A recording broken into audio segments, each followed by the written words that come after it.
In this tutorial, I'll show you how to make a sliced text effect in Photoshop. Let's begin.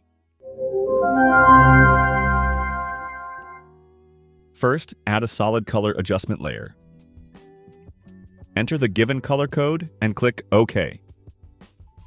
Select the text tool, type your text, resize it, and center it.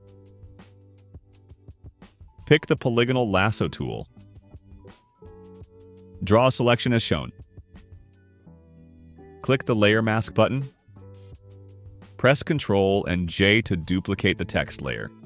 Select the Layer Mask thumbnail of the duplicate layer, and press Ctrl and I to invert the mask. Select the original text layer. Press Ctrl and T to activate Free Transform. Then slightly move the bottom half of the text to the right as shown.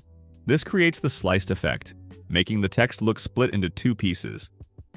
Click the New Layer button and create a new layer. Make sure it's placed between the two text layers. Hold Ctrl and click the top text layer's Layer Mask thumbnail to load its selection. Then press Ctrl, Shift and I to invert the selection. Select the Brush tool. Use bracket keys to adjust brush size. Choose the soft round brush from General Brushes. Set the foreground color to black. Gently brush along the top edge of the selection to create a shadow between the two text halves.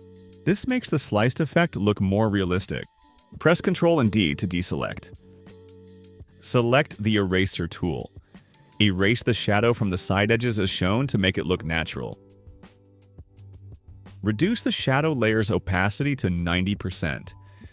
That's it! You've successfully created a sliced text effect in Photoshop.